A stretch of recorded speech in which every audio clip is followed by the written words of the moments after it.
The wind howled across the dusky fields of the riverlands, bending the tall grass into silver waves beneath a sky bruised purple by an autumn dusk.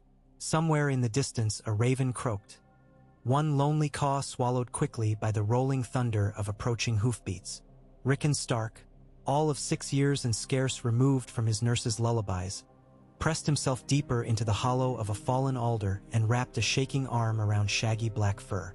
Shaggy Dog growled, a low, rumbling thunder in the dark, and Rickon felt it as much as he heard it, ribs quivering against the direwolf's flank. He caught the beast's muzzle, fingers twisting in coarse hair the color of a moonless night, and whispered into one tufted ear the only words he had, a boy's plea wrapped in the cadence of old Nan's half-remembered prayers. "Quiet now, boy. Quiet. Please." The direwolf's hackles bristled, yet obedience held. Together they listened, breaths locked, while the hoofbeats drew nearer and nearer until iron shoes clanged on a stone-choked ford no more than 40 paces away. A man's laughter rang out, rough, half-mad, and then a song, slurred and bloody. The king he was and a crossbow bolt. The king he'll stay in hell. Rickon knew the tune. Soldiers in Winterfell's yard had belted it out after Lord Eddard went south. Fierce men who banged their cups for ale while speaking of crowns as if they were chicken legs ripe for carving. His lord father was gone now, mother too, Bran and Robb lost to the world's distances. Sansa, a name whispered like a ghost, Arya vanished into dreams, and he, little Rickon, clung to a direwolf beneath an alder. Footfalls.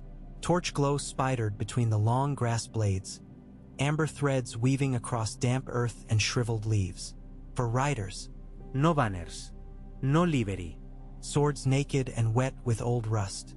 They reined in at the ford before the tallest of them, broad as a barn door with a butcher's apron still tied about his waist, spoke in a voice thick as porridge. "Barracks men pass this way," he muttered. "Tracks ain't older than yesterday's piss. We'll camp here, wait for daylight." One of the others dismounted. Rickon smelled the man before he saw him, the sharp tang of onions and sour wine. A half-cloak hung from his shoulders like a greasy rag. He turned to Shaggy Dog's hiding place, piss steaming against the chill as it spattered bark and root less than a spear's length beyond Rickon's face. Shaggy Dog tensed. Rickon's fingers buried deeper, clenching tight enough to draw blood. A twig snapped. The wolf sprang. A single heartbeat stretched into forever. Black fury exploding from the alder, teeth white in firelight. The man's cry shattered the quiet, high and thin as an infant's wail, then ended in a wet crunch. Shadows reeled. Horses shrieked. Swords hissed from leather. Rickon stumbled forward, chased by terror and wolfish wrath. Shaggy Dog was everywhere, ripping, slashing, the lantern glow painting his fur with flaming edges. A rider lunged, sword flashing. Rickon darted beneath the blade, stones cutting his knees, and slammed blindly into a wall of flesh. The butcher giant. Strong hands seized his shoulders. Rickon kicked, bit, clawed. The man bellowed a curse, but before steel could fall a second roar split the night, deeper than any wolf's, near to a bear's thunder. A spear sailed through the gloom and skewered the butcher clean, throwing him backwards like a rag doll. Blood jetted in dark fountains. He collapsed atop Rickon, crushing breath from lungs too small to bear such weight. "Hold!" shouted another voice, sharp and commanding. Shapes emerged from the murk, 7, 8, 10 at least, half in patched mail, half in hooded cloaks, eyes shining with the reflection of their own torches. Rickon's vision blurred. The world was heat and iron and the copper stink of death. He tried to breathe, but the butcher's body pinned him. Shaggy Dog whirled at the newcomers, jaws dripping red, growl spitting sparks against the torchfire. Only at Rickon's faint whistle did the direwolf retreat, circling, hackles high, yellow eyes ever on the men. One knelt, tall, lean, his hair the graying red of burnished copper. The torch in his hand illuminated the fine scars across his cheeks, the way his left eye glittered and the right was milky white. "Easy, lad," he said, voice soft as a river's lullaby. "Name's Angui."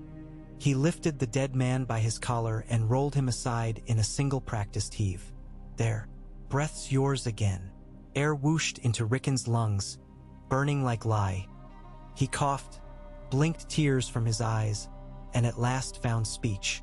Who are you?" Another man rode forward, horse steaming, cloak snapping, and dismounted with a grace that belied chainmail and scarred plate. His helm bore no crest, only dents and soot. When he lifted the visor, Rickon saw a face gaunt as a skull, beard singed, eyes bright with feverish life. A 7-pointed star, half melted, hung at his throat beside a blackened patch where flames had once devoured flesh. "Thor!" Rickon swallowed, memory stirring. "Thuras? Thuras of Mir." The red priest smiled sadly. "I, child, Thuras I am." He knelt, one burnt hand rising to make the sign of the 7 over Rickon's brow. "And you, little lord, are a long way from Winterfell." Rickon shivered. How did you know?" "Dire wolf at your heel." Engwy's grin flashed white. "Only one house breeds them." Another figure stepped forward, hood shadowing half his face. He carried himself like a lord despite the ragged cloak draped across battered armor. In his left hand burned a sword wreathed in pale fire, no brighter than dying coals, yet it lit the night all the same. He planted it in the ground beside the butcher's corpse and knelt, lowering his hood. The nose was crooked, the left ear little more than a scar, but the eyes glowed blue, calm as dawn. "I am Beric Dondarrion," he said. "You are under our protection now, Rickon Stark."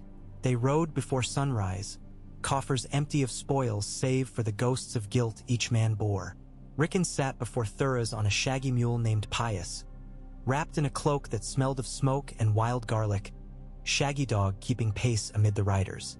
Every jolt of hoof upon stone rattled through brittle bones still growing too fast for meteor strength. Yet Rickon did not protest. Pride ran in Stark blood. Tears were for warmer halls.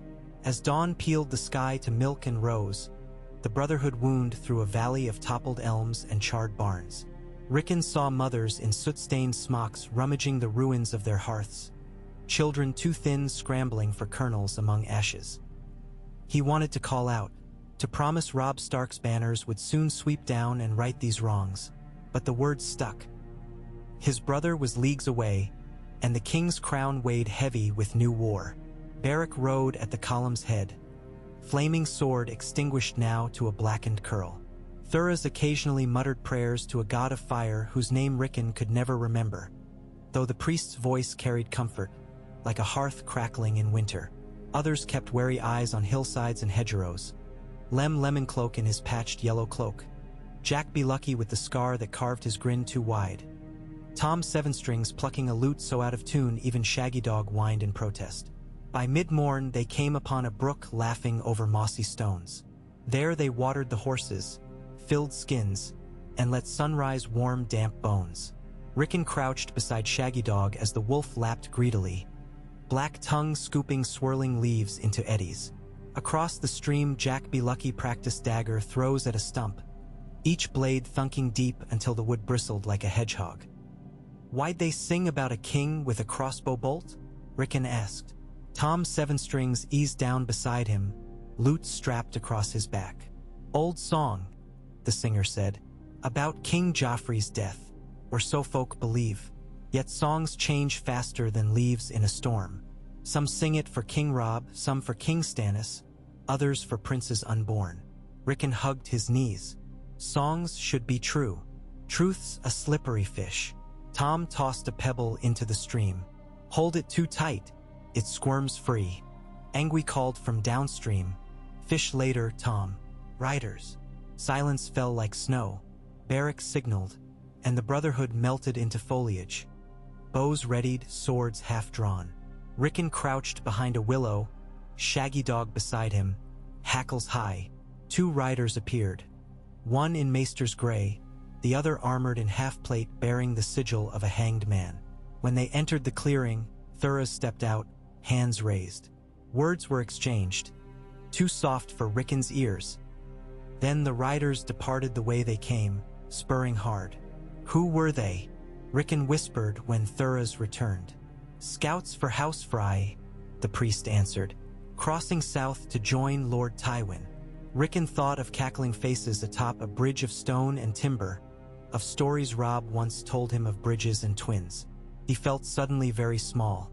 Will they fight my brother? Aye. Thoris's eyes glimmered with wine and sorrow. All men fight Robb now. Still, you need not fear. The Lord of Light has his own designs. Rickon frowned at that. He knew of the old gods, the heart trees, the weirwood faces that watched.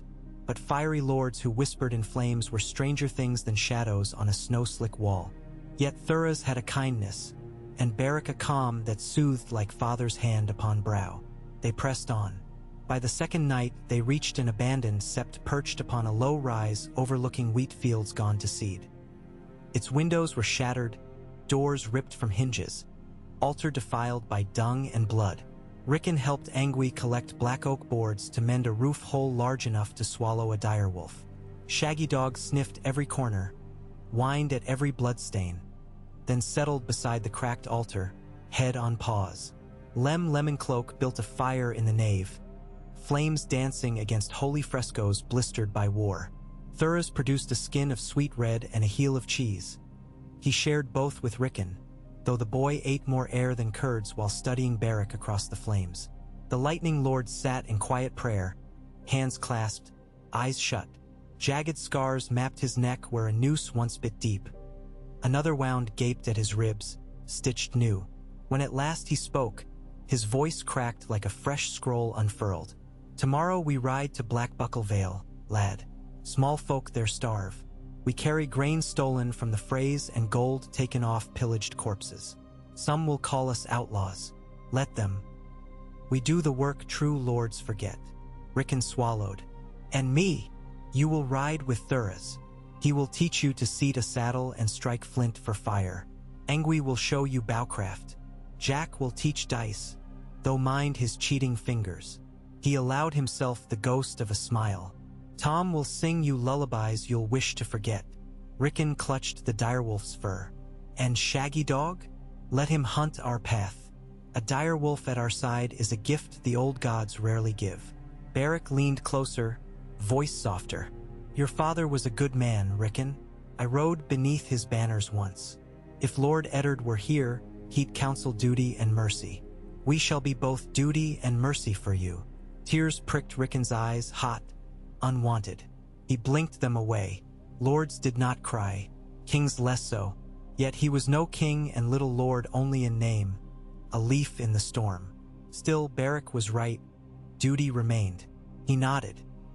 That night Rickon dreamed of Winterfell's godswood, of snow drifting across silent branches, of a great black wolf chasing ravens beneath a bleeding moon. He woke with dawn to find Shaggy Dog snarling at the half-collapsed doorway.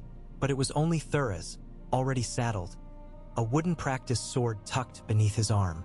Up, lad, the Red Priest said. The day waits on no boy.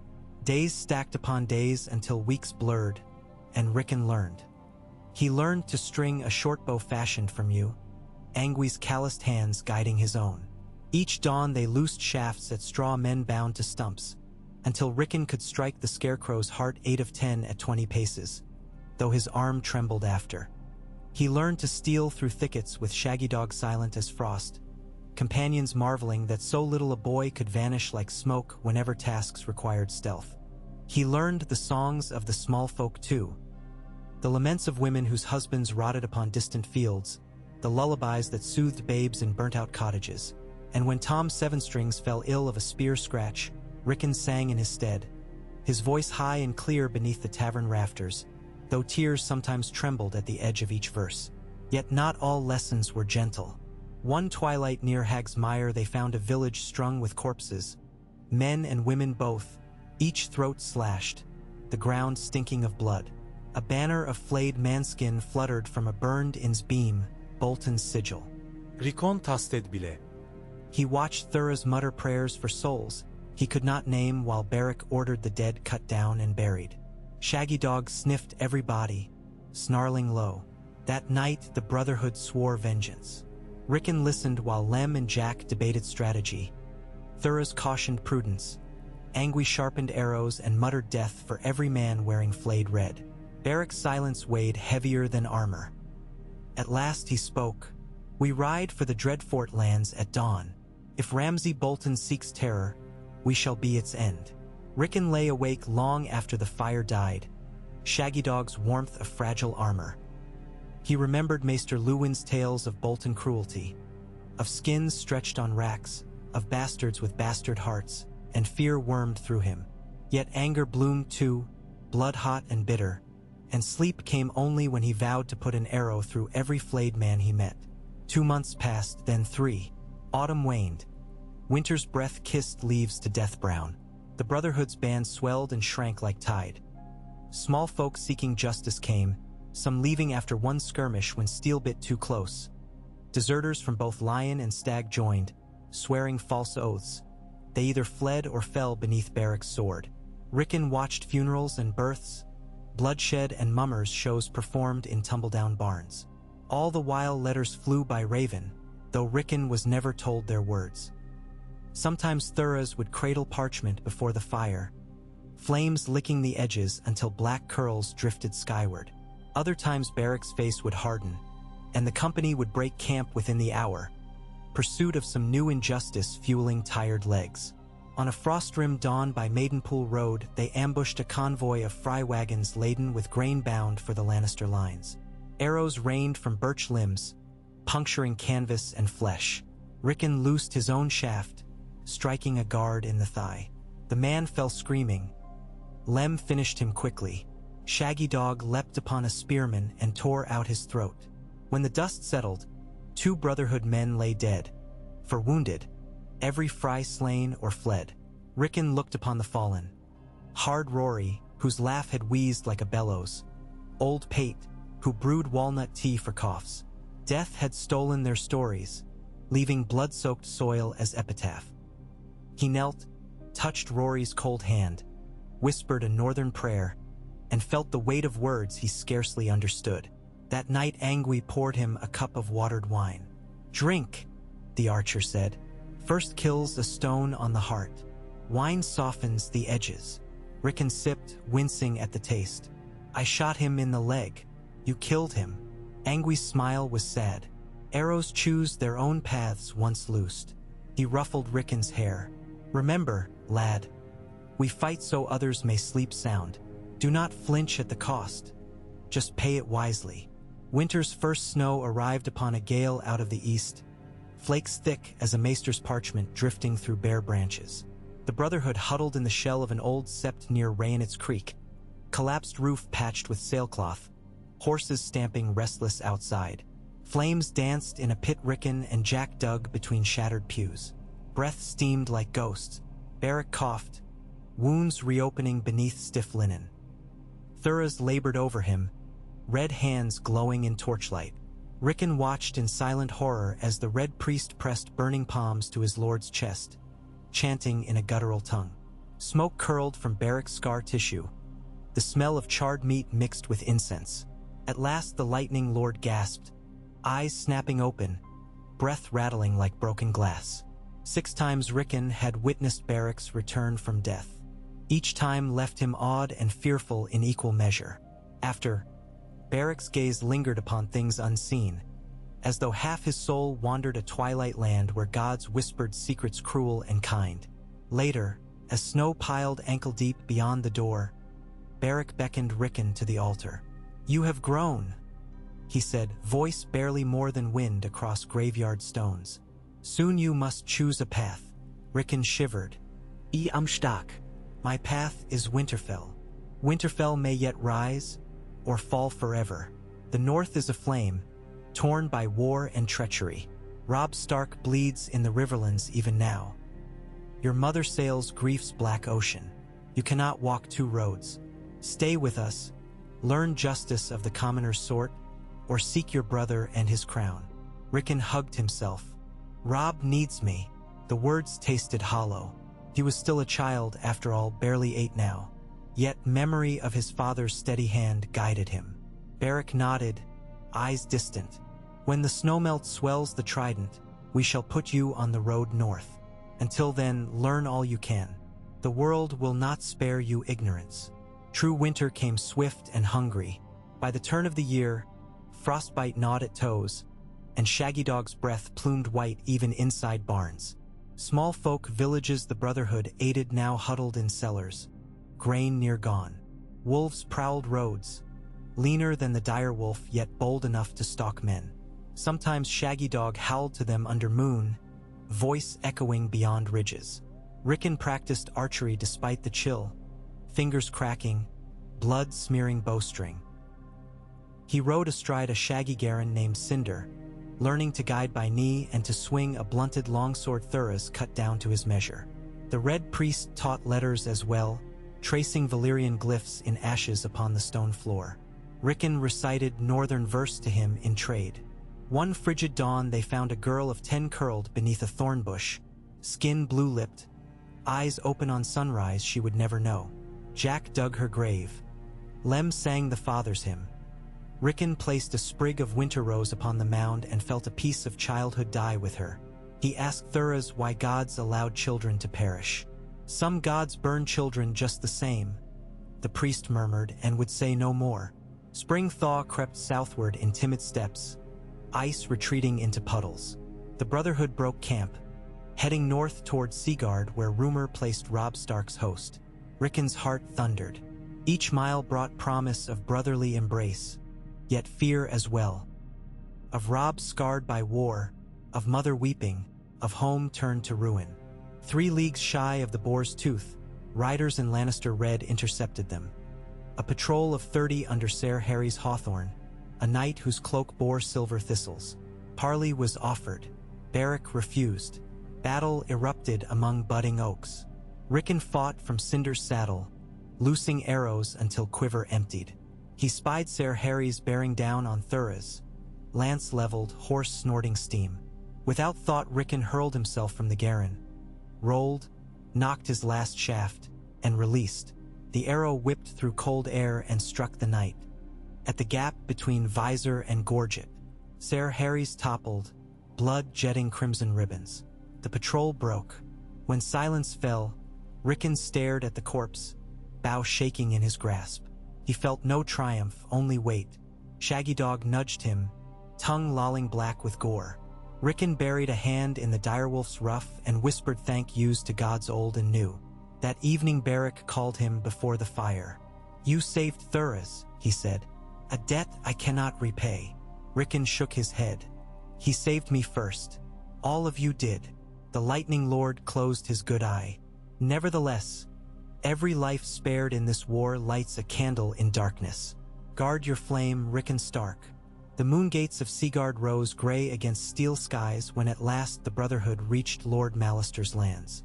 Yet where banners of silver eagle once flew, only tattered crimson now whipped in briny gusts. Lannister lions prowled the walls. Smoke curled from shattered merlins. Engwy cursed, "We're too late." Beric's shoulders sagged.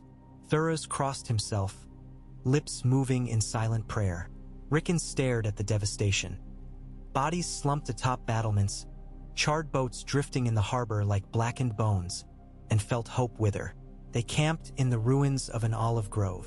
Scouts confirmed Robb Stark had marched east weeks prior, lured by whispers of alliance and betrayal. No Stark host remained this side of the twins. That night, as waves beat the shore in mournful cadence, Beric approached Rickon, firelight dancing across his many scars. "Your brother is gone, and Lannister eyes watch every road north," he said. "To follow would be folly, yet the north still calls. We will seek Lady Meage Mormont's levies. She marches in secret through the neck.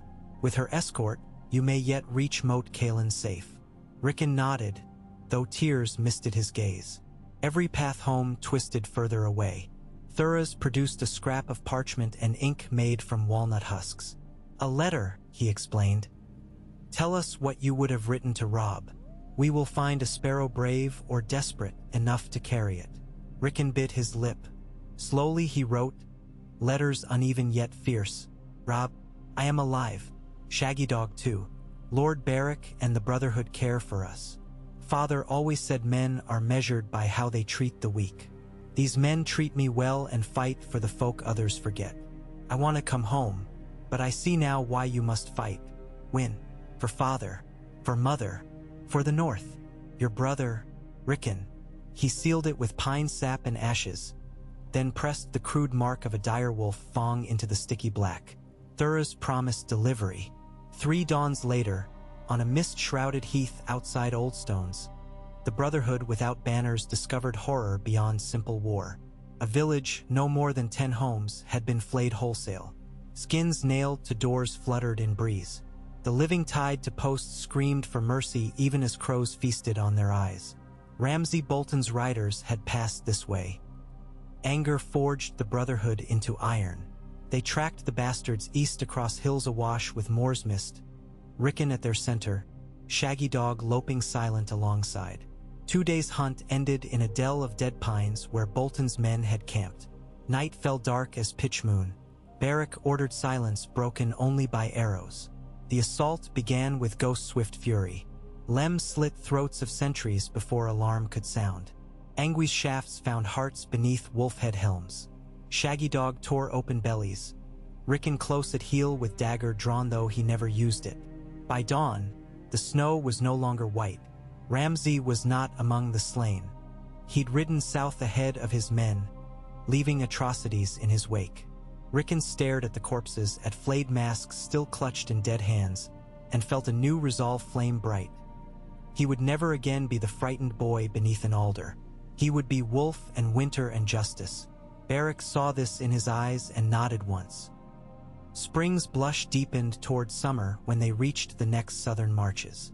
Lady Meage Mormont's camp hid beneath the weeping willows of the fever water, banners stowed to avoid eagle eyes aloft. Rickon trembled when first he spied the bare sigil perimeter. Home, yet part of him ached to remain. Barrack clasped his shoulders. You go north with brave hearts. Remember the common folk beneath castle stones. Fight for them, not only for crowns. Rickon bridged the distance and hugged the lightning lord. Scarred arms encircled his small frame with surprising warmth. Thuras pressed a copper 7-pointed star into his palm. Token of the warrior, he said, though the smith would guard him too. Angwy handed over a bow crafted to Rickon's height. Polished yew adorned with wolf heads at each tip. Bows named Sable, the archer whispered. Treat her kind. Tom Sevenstrings strummed farewell. Lem thrust a half-wheel of mature goat cheese into Rickon's satchel with a wink. Shaggy Dog whined when Rickon mounted a shaggy bear-pelted pony offered by Lady Meage. The women of Bear Island greeted him as true-born son of Eddard, their roars of the North remembers, thundering across marshy banks. As the column began its march toward Moat Cailin, Rickon looked back. Barrack raised his flaming sword in salute. The Brotherhood chimed steel on shields. Rickon pressed 2 fingers to his lips, then lifted them skyward. Shaggy Dog trotted at his stirrup, black tail waving. The road north would be long, and war's shadow darker still, but Rickon Stark carried within him the songs of common folk, the fire of justice, and the quiet fury of a dire wolf's heart. He would not forget, nor would the Brotherhood without banners. And somewhere on a wind-torn hill, a ravaged night of lightning watched the boy's silhouette dwindle between reeds and whispered to the dawn, "Ride far, little wolf. Winter is coming, and with it the reckoning." The fever water lay behind them now, its murky channels shrinking to ribbons of silver beneath the budding crowns of willows. Rickon rode near the vanguard of Lady Meage Mormont's column, perched on his shag-backed pony with Shaggy Dog trotting alongside like a sliver of living night. Spring's first true warmth lingered upon the air, thick with the hum of insects newly woken. Yet beneath it pulsed a current of dread and fervor that set every woman of Bear Island stiff in the saddle and every spear glittering with promise. They numbered scarcely 300, half of them shield maidens clad in mottled greens and browns, the rest soft-cheeked boys scarcely older than Rickon, lank-haired oarsmen eager to trade bleached whalebone for northern iron. Their banners remained furled, green field, black bear rampant, for secrecy's sake, but the spirit of that sigil strode among them, roaring in each heartbeat before the coming storm. Each dawn Lady Meage herself, broad-shouldered and boisterous, paced the ranks with helm beneath one bare-furred arm, greeting her daughters with rough kisses and cuffing the slow to wake. Daisy rode at her mother's right hand, long axe resting across pommel. Alisane and Lyra followed close, bows slung and eyes narrowed like falcons. They welcomed Rickon into their fire circles, teased him for his short reach, but praised his bowcraft after a single lesson ended with 3 of his arrows nesting in the heart of a hung pine cone at 30 paces. The journey into the neck began as a lowland march through half-flooded meadows where twisting streams crisscrossed like glass serpents. Scouts splashed ahead on bony marsh ponies, marking safe ground with reeds bent double. Lady Meege assigned Rickon to Alisane's scouting party, partly to sharpen his eyes, partly to keep Boy and Wolf from restless mischief among the baggage wagons. Alisane, hawk-nosed and laconic, taught him to taste the wind and read the ripples of fun water for signs of lurking lizard lions. She showed him frog snares knotted from grass, how to smear mud on exposed skin till the midges lost interest, and when to still his breath so the reeds around them sang with hidden life. They moved at a hunter's lope, quiet, swift, until dusk one evening found them upon a hummock crowned with wind-sculpted pines. Their Alisane called a halt, gesturing Rickon forward. "Tell me what you see." Rickon squinted into the gloom. The neck stretched before them in shadowy mosaic. Pools glimmering like shards of mirror, knee-high sedge, hummocks rising black against a lavender horizon. Something shifted at the edge of vision, barely a ripple. He licked dry lips. "Water trail, there." He pointed where a sinuous V parted floating duckweed. "Mighty keen." Alisane nodded. "That's a crocstrider, slow, but its bite'll tear off half a leg. Now look higher." Beyond the pool, a cluster of reeds bent then straightened, though no breeze stirred. A shape flitted small, hunched, more shadow than man. Rickon felt hair prickle at his nape. "Watcher," he whispered. "Cranigman," Alisane agreed, fitting an arrow to string yet easing tension so no accidental release might spark blood. "Howland Reed's folk. If they mean us harm, we're ghosts already. So best to greet them open-handed." She raised her voice, taut as bowstring. "Friend." The word floated over swamp hush. "Bear Island seeks the road north. May we share meat and tale." Silence dragged. Even the insects seemed to pause. Then a reedy chuckle drifted. Shadows parted.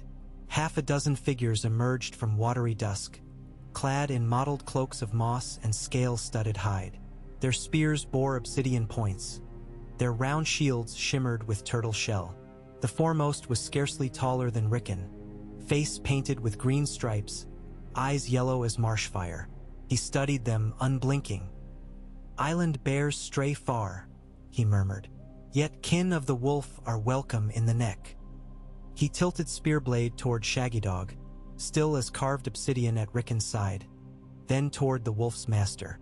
"Name your pack, little lord." Rickon sat straighter in the saddle.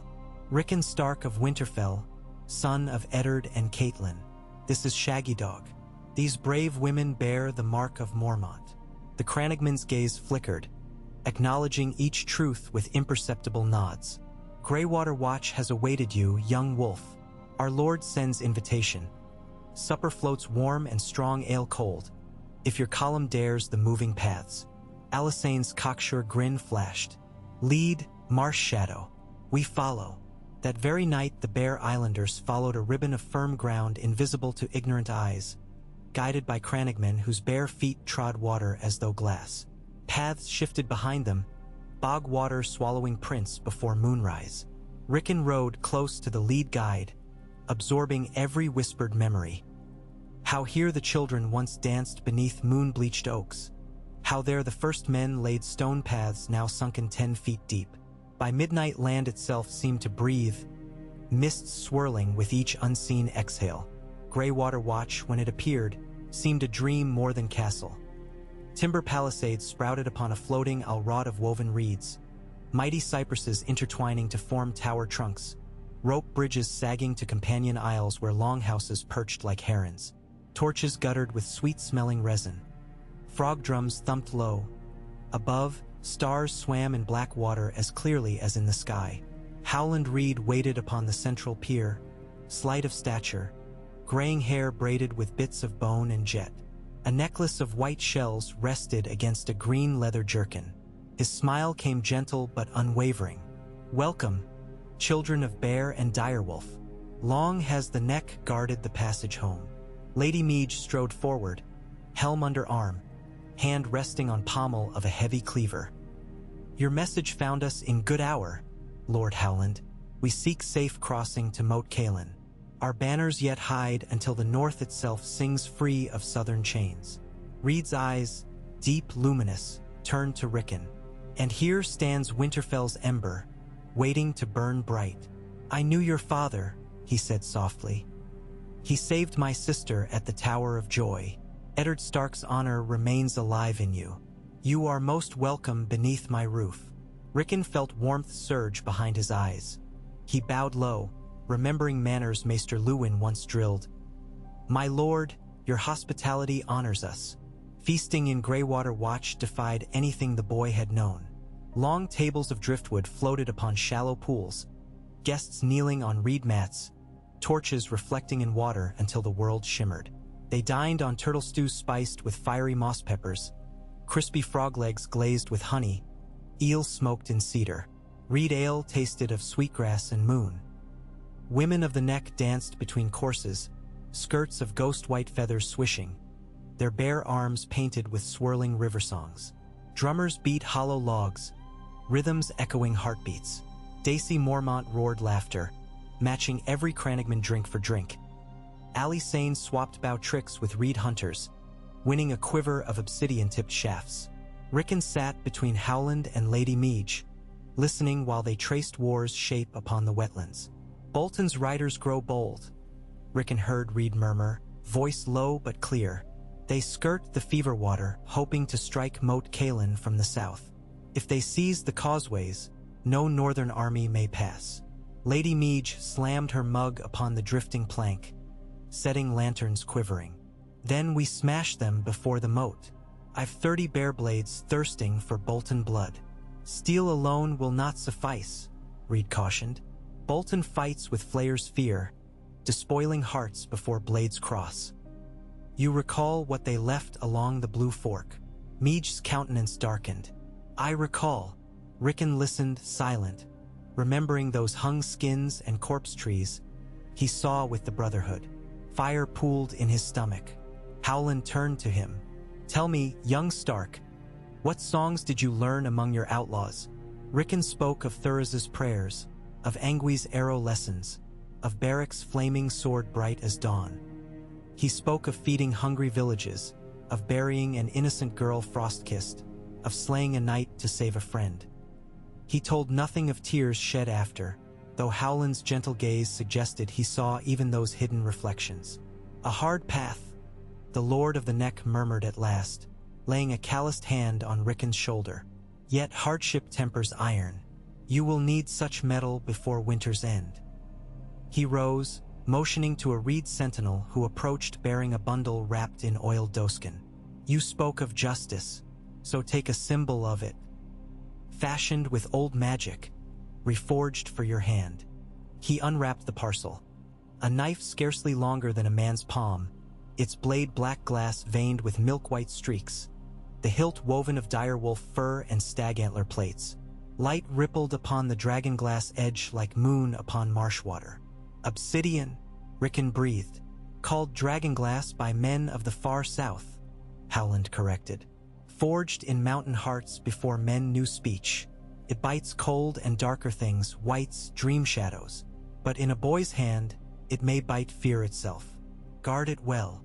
Rickon accepted the gift reverently. Shaggy Dog sniffed the knife, sneezed, then licked Rickon's cheek as if to seal vow. Festivities waned into hush. Crannogmen drifted toward sleep in hanging hammocks.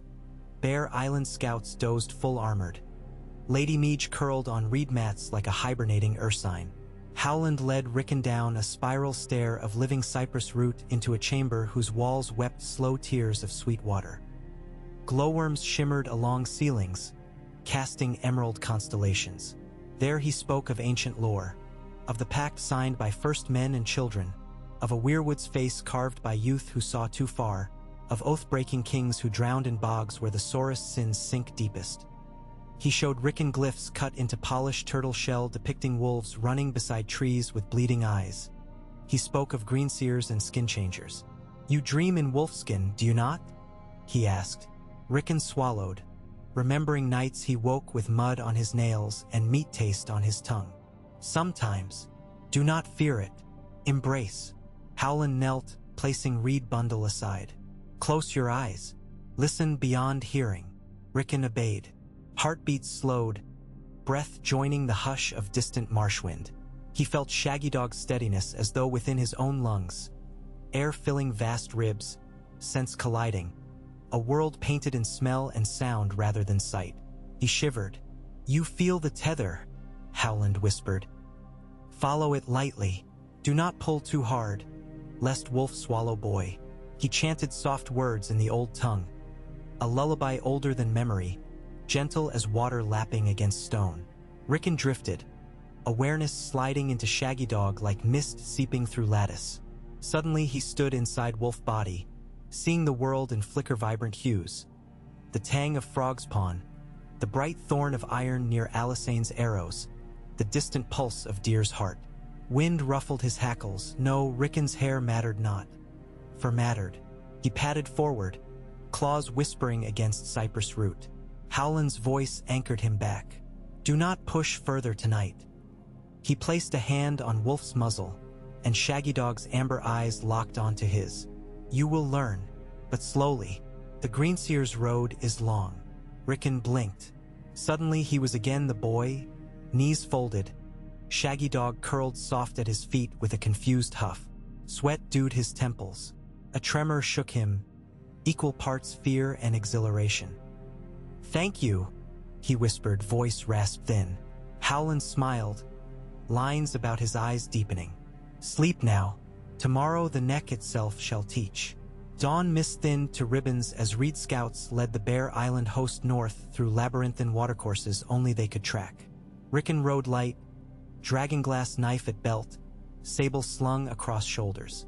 He practiced lightly merging with Shaggy Dog in waking hours. A brief flash to read a scent, a moment to sense tremors through paw pads, always returning before wolf instinct eclipsed boy thought. Each time left him faint but stronger, like muscles knitting after stretch. Midway through the neck a storm swept down, sky cracking with spears of violet. Rain hammered marsh grasses flat, turned shallow pools into roiling cauldrons. The columns straggled onto a cedar ridge, stringing tarcloth awnings between trunks. Rickon crouched beside Daisy and Alisane under canvas. Shaggy Dog pressed to his flank for warmth. Lightning sheeted the sky, framing distant silhouettes.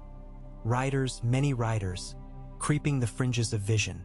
"Bolton outriders," Daisy growled, water streaming from her braided hair. "They stalk us." Lady Meej crawled beneath the awning. "They'll strike at dusk."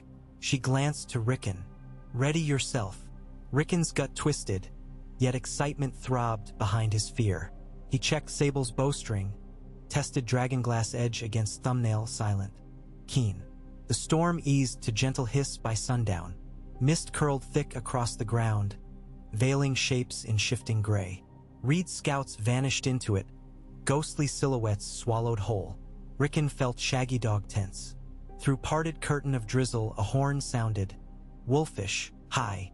Another answered, deeper. Then came the thunder of hooves. Bolton cavalry burst through the haze. 30 riders in mail dyed pink by sunset, shields emblazoned with flayed men. They thundered toward the ridge, straight into mire cunningly disguised beneath mats of sedge by reed hands. The first horse screamed as it plunged chest deep. Rider catapulted overhead, vanishing into murk. Others veered. Some struck concealed ditches braced with sharpened stakes. Bear Island women surged from tree line with axes flashing. Reed spears stabbed from reeds like angry viper. Rickon loosed arrow after arrow. One took a rider in throat, another skewered the gap in a flare helm.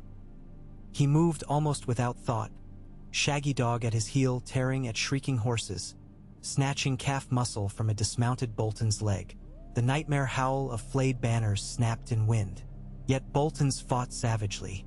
A knight with red copper hair hacked through 2 shield maidens, spurring straight for Rickon. The boy spun, knocked a shaft, released, missed. Panic seared. He dove aside. The knight's sword missed his skull by a whisker. Mud splashed cold across neck. Rolling, Rickon drew dragonglass. The knight reined, aiming downward strike. Shaggy Dog leapt, bit into horse's bridle side. Equine scream rent air. Mount reared, knight toppled. Rickon scrambled forward, dagger poised. The flayer regained knee, swinging sword. Rickon parried with dagger haft, shock vibrating up arm. He darted under neck slash, drove obsidian into armpit between mail rings.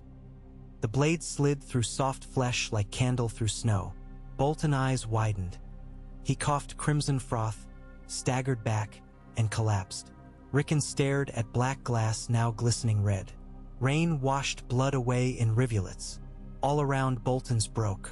Some tried to flee into swamp only to sink where no path lay. Dacey's axe felled too. Lady Meage's cleaver took a head clean off. Cranagmen set reeds alight with oily torches. Smoke and screams mingled. When silence draped the ridge, bodies lay half-submerged. Horses floundered in mud. Embers hissed in standing water. Rickon's chest heaved. He knelt by the slain flayer, pressing fingertips to cold cheek. Part of him wished to flee, but another part, hard, unyielding, stood taller inside. Lady Meage clapped a hand on his shoulder. "Well done, young wolf. That blade saved your hide. A Stark repays gifts quickly." Rickon managed a nod. He would have killed me. He tried. She squeezed, gentle despite brawny grip, and failed. They burned the dead atop reed rafts, floating pyres drifting out into marsh gloom, their orange glow mirrored by dark water until night swallowed all. Crannig flutes keened dirges. Bear Islanders sang deep bare-throated hymns. Rickon watched flames die, feeling older than his years, though perhaps not yet old enough for such burdens. At dawn, Howland Reed gathered them upon a knoll of black peat. Bolton's main force camps 4 leagues north, blocking the causeways to Moat Cailin, he announced. 1,500 strong, heavy horse and pikemen. Lady Meage's laugh roared. "We've beaten worse with fewer." Howland shook his head. "A storm of iron waits. Force will break upon it. We need cunning." Reed trackers unfurled a rushmat map marked with causeway threads, embankments, hidden sinkholes. He traced a finger along the Blue Maw Causeway, widest, most heavily guarded, then north to a finger of higher ground curving behind Bolton lines. Here lies the old dike, raised by the first men. Half collapsed, yet still passable by foot. If we strike from rear while a feint draws eyes forward, we may scatter them. Alisane grinned. "Feint's my favorite dance." Dacey banged axe haft on ground. "Let the bears roar loud while the frogs nip heels." Howland's gaze shifted to Rickon. "The heart must beat inside the flank. I ask you, young lord, to lead half a dozen of my swifts along the dike. Slip behind their command tent. Cut banners, free horses, so panic. Your wolf will guide." Rickon's pulse quickened. "Lead. Responsibility heavy as Maester's chain." He glanced to Lady Meage. She nodded once, trust absolute. He looked to Shaggy Dog, wolf eyes bright. "Stealing breath," Rickon answered. "I'll do it." Preparations spun swift. Bear Islanders donned mallets coated in mud to dull shine. Reed skirmishers smeared faces with swamp green. Rickon's small frame slipped into hardened leather studded with bone plates, a gift from Alisane, light yet strong. She tied a twist of bear fur around his upper arm. "A charm," she said. "Bears guide your claws." At dusk, Lady Meage led main host south of the Blue Maw, banging shields, lighting bonfires on barges to mimic larger force. Their war horns bellowed, echoing against distant pines. Rickon watched from shadowed ridge until Bolton camp stirred. Horn replies, rankers forming pike walls toward the feint. Under moonrise, Rickon slunk across the old dike with 6 reed warriors.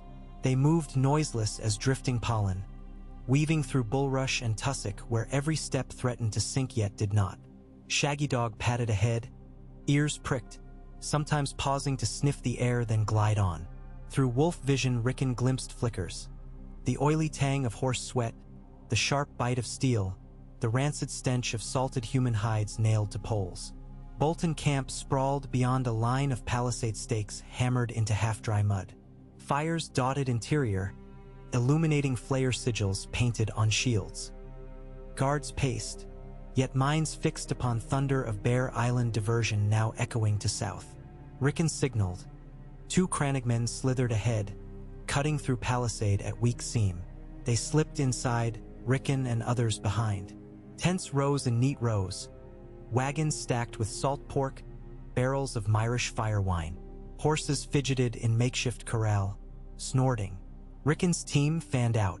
One slipped into supply wagon, dousing canvas with lamp oil.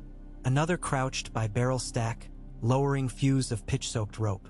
Rickon crept toward command pavilion, canvas dyed pale pink like stripped flesh. Inside, low voices debated. A Bolton captain and 2 Karstark turncloaks. Dragonglass in hand, Rickon cut back tent flap enough to peer. Maps weighted by stones splayed across oak table. He swallowed. The captain's armor bore sigil of bastards, not Ramsay's vanguard. If he fell, command might falter. Yet Rickon's blade too small for armored kill. But cunning barracks lesson. Strike not flesh, but breath. He followed canvas around to rear where guy lines stretched taut. He saw now the main ridgepole, heavy canvas burden resting on a single knot. With swift slice of obsidian and dart of retreat, he severed rope. Pavilion sagged, ridgepole sliding. Inside came confused shouts as canvas collapsed, smothering men beneath. Rickon sprinted toward horse pens, saplings thrumming inside chest. A Crannog warrior already cut tether lines. Rickon threw open gate bar. Startled steeds bolted, kicking free, galloping through camp, smashing cookfires and tents. He leapt aside as a gray destrier pounded past, scattering soldiers. Flarly à Bolton sentry réalise de danger. Somewhere barrels exploded, tower of fire swirling into sky, raining staves. Chaos erupted. Half-armored men racing without command, horses screaming, supply wagons torched. Rickon signaled retreat with owl hoot. Reeds melted into dark. Shaggy Dog growled, warning. Rickon spun just as a Bolton outrider lunged from shadow, axe raised. He blocked with bow, with splintering, rolled, came up dragging obsidian across man's calf deep. Battle cry severed into shriek. Outrider toppled. Rickon darted into sedge, heart pounding. Within minutes, they reached safety of Willow Break. Behind, Bolton Camp blazed bright as sunrise. Horns called muster then broke into dissonant confusion. Rickon allowed himself a grin, wolfish, fierce. Dawn revealed victory. Bolton force, scattered and hungry, had fled the causeways or surrendered after Bear Island charge pressed from south. Greywater skirmishers took prisoners. Mormonts claimed horses and Pike's bodies littered marsh, but fewer than feared. Cunning had outbled battle. Rickon stood atop an earthwork of ancient stone and watched sunlight glitter off still water. Lady Meage joined him. "The North owes you," she said. "Your father would boast loud were he not so damned honorable." Rickon flushed. "Many helped. Leaders see with pack eyes," she replied. But one wolf howled first. She extended a drinking horn of fresh marsh water flavored with mint. Rickon sipped, cool relief sliding down. "We march tomorrow. Moat Caelan awaits. From there, Deepwood Mott, Barrowton, Winterfell. One day soon you'll enter your hall not as boy in hiding, but lord returning." Shaggy Dog nipped at Rickon's hand, tail lashing, as though sensing pride. That evening Howland Reed called council beneath a sentinel tree older than kingdoms. Crannog warriors, Bear Island captains, even captured Bolton sergeants bound in hemp. A map drawn on tanned lizard lion hide showed path north. First the moat, then treacherous blaze watercourse where ironborn raiders lurked, then the lonely hills. Snow still lay deep along northern ridges. Supplies scarce. "We need allies," Reed said. "Flints of widows watch hold mountain passes. Manderley sails may blockade Ironborn if freed from Fry threat." The Umbers split between obedience and rage after Robb's fall. That bitter fact hung heavy.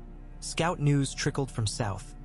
Robb Stark dead at the Twins, slain beneath Betrayal's roof. Caitlin Tully dead. Northern banners torn, hearts gutted. Meej slammed fist on root, cracking bark. Reed lowered gaze.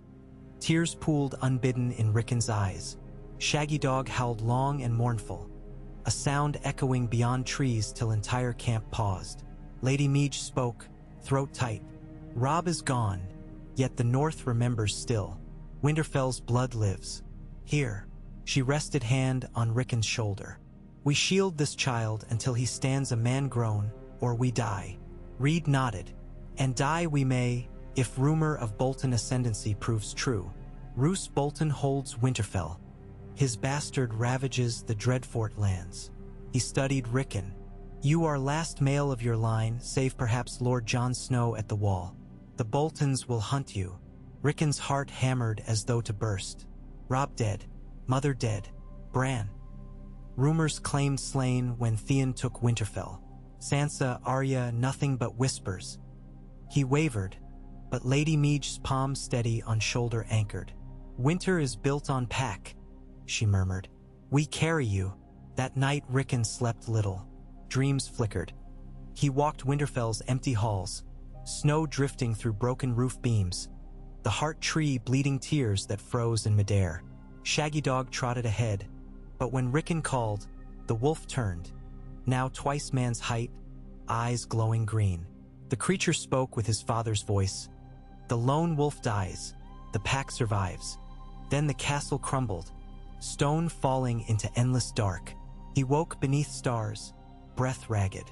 Shaggy Dog lay curled at his feet, head on paws. Rickon stroked the wolf's fur until fear ebbed. At dawn they marched again. The Blue Maw Causeway, newly liberated, stretched before them like a serpent's spine. Moat Caelan's tumbled towers loomed beyond haze. A fortress of black basalt hunched upon sinkhole-scarred land. Smoke coiled from watchfires above crumbling battlements. Iron-borne banners hung limp. The stench of carrion carried on wind. Days blurred into siege. Mormont axes battered gate remnant after gate remnant. Reed swimmers slithered into postern culverts. Obsidian arrowheads cut throats along ramparts by moon. Rickon served as runner between siege lines, delivering messages through arrow sleets, slipping along parapets with direwolf shadow. Twice he guided Shaggy Dog into enemy courtyards to sow havoc, the wolf's feral roars echoing off stone. Fear became tool. Inside a shattered great hall, he glimpsed Ironborn warlord Graydon Pike flay a captured Reed girl. Rage near consumed him, but he held blade steady until Mormont's shield wall smashed through and justice fell. The fall of Moat Caelan came swift after gates burned, Ironborn leader slain. Rickon planted a bare-sewn direwolf banner atop Tower of Rust, its black cloth whipping in spring gale. From parapet he watched columns of green-brown and bare-black pour through breach while swamp herons wheeled overhead, croaking triumph. That night, amid shattered ramparts, a shard of Winterfell flickered back into life. Campfires dotted the courtyard. Bear Island women sang dirge for Rob, voices deep like drumbeats. Reed flutes wept sweet melodies. Rickon sat by flame, dragonglass blade on knee, listening to the two songs twine into new chord, grief and hope entwined. Howland Reed approached.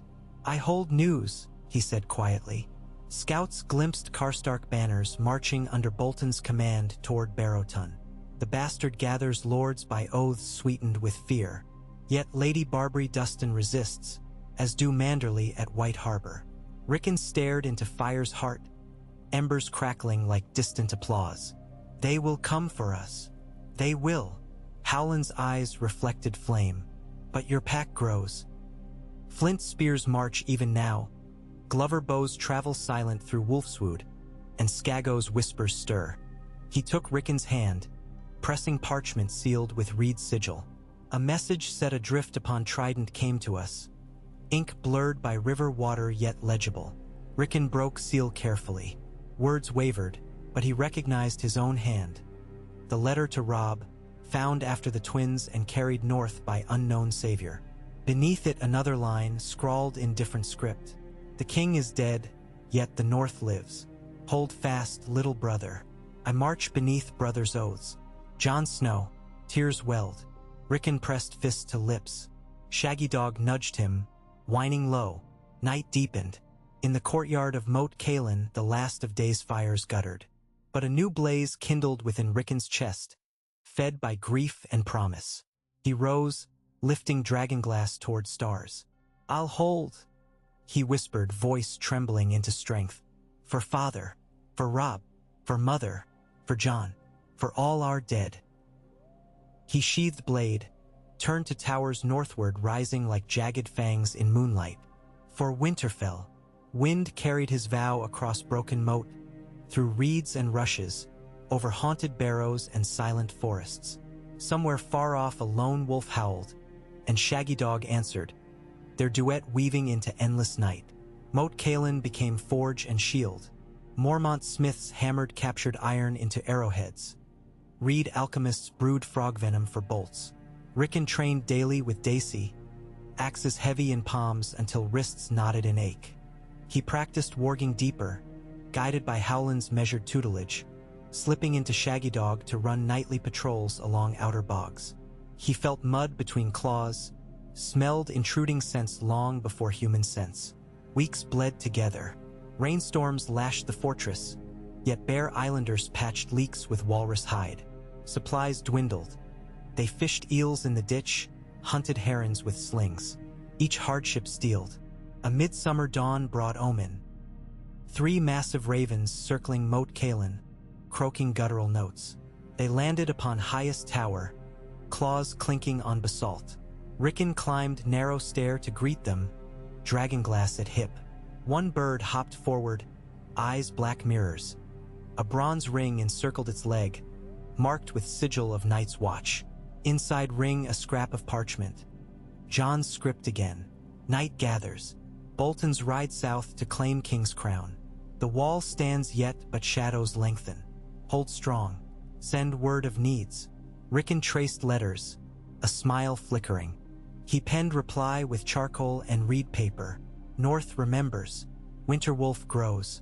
Need grain, shafts, news of fry moves. Moat holds, spirits high. Rickon. He tied it to Raven. Croaked approval and lunged into sky, wings thundering. 2 days later, a distant horn echoed from southern bog 3 pulses. Friend. Scouts lugged a coracle through reeds bearing sacks of barley flour, dried cranberries, coils of hemp. The supplies were stamped with House Manderley's trident thy burbot seal. Attached, a letter pledging loyalty to Stark blood, promising larger convoy soon. Unity sprouted like green shoots through snowpack, but enemies marched too. Fires glimmered on horizon. Bolton Karstark coalition drawing north. Reed scouts counted near 3,000 foot, 500 horse. At their van rode a man in pale leathers on a white stallion, bastard sigil displayed. Pink man flayed upside down. Inside Moat's war room, Lady Meej jabbed dagger at map. We cannot hold 3,000, she snarled. Narrows will slow them, but not forever. Howland Reed traced alternative paths. Flints can harry their baggage. Glover raiders sever supply lines. Umbers may rise if we hold long enough. Rickon stood quiet, mind racing. Memory stirred. Barrack's words, strike breath, not flesh. He spoke. We make them fear. Fear splits armies faster than swords. I swung to him. He laid plan. Harness swamp illusions. Bog lights lured to shine like ghosts. Drums hollow as wights march. Direwolf howls amplified through clay horns. Nightly raids to snatch picket sentries. Leave flayed Bolton skins hanging reversed. Sabotage arrows dipped in lichen to infect wounds. Sow rumor of swamp pox. Reed illusions blended with Mormont steel. Lady Meej grinned. The boy thinks like bear and wolf both. Preparation's word. Reed elders brewed phosphorescent slime from moon moss. Painted armor until it glowed faintly green. Crannock scouts captured a score of Bolton outriders, releasing them blindfolded after coating them in leech blood that dried black. Rumor of northern plague. On first moonless night, Flayer Camp awoke to screams. Ghostly figures wreathed in green shimmer stalked between tents, eyes ablaze, emitting unearthly howls through reed horns. Horses panicked. Pikemen slashed at air. Arrows skewered comrades.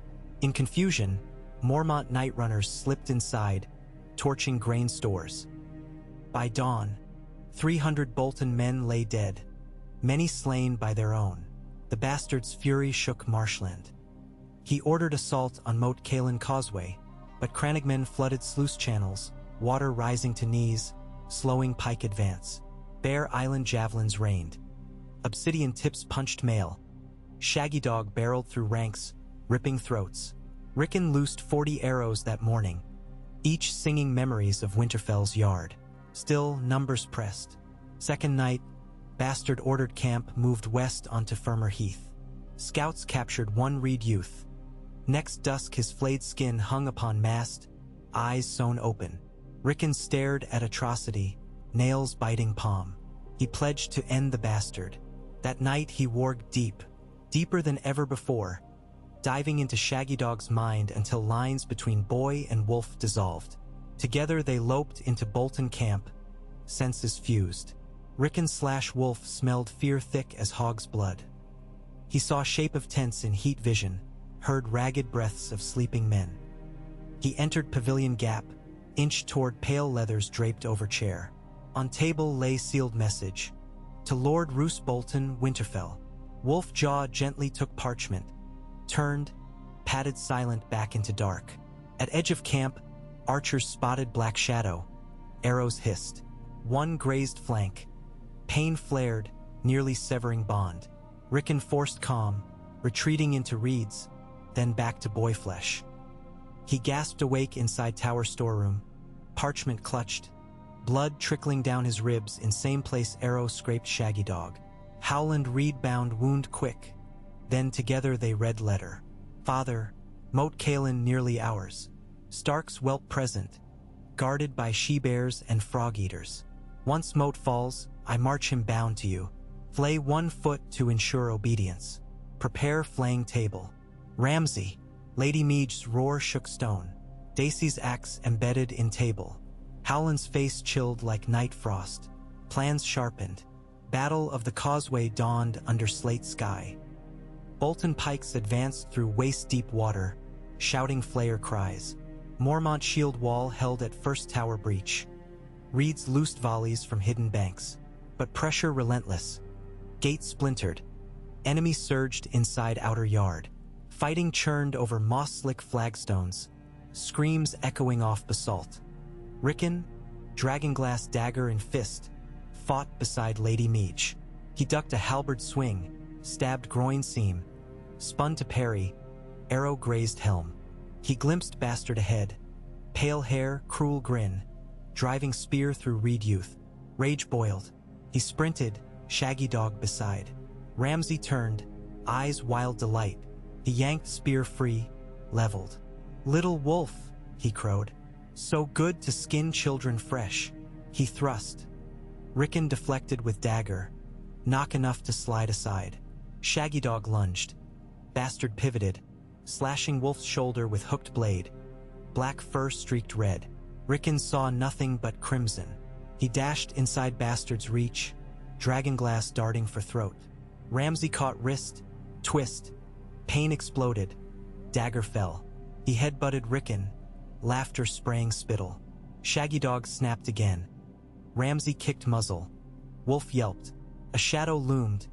Dacey Mormont charging, long axe raised, bellowing bear roar. Ramsay shoved Rickon into her path. Dacey swerved mid-strike, taking blow to thigh from Bolton guard. She stumbled, spitting curse. Rickon scrambled for fallen dagger. Bastard seized Shaggy Dog by scruff, blade to Wolf's eye. Yield or I blind the mutt. His voice sang delight. Time slowed. Rickon heard heartbeats. His, Shaggy Dog's, Ramsay's. He felt link, wolf to boy, pulse like green light. In that instant, he flung himself not by body but mind fully into Shaggy Dog. Rage fused. Wolf jaws clamped on Ramsay's forearm. Bones cracked. Blade fell.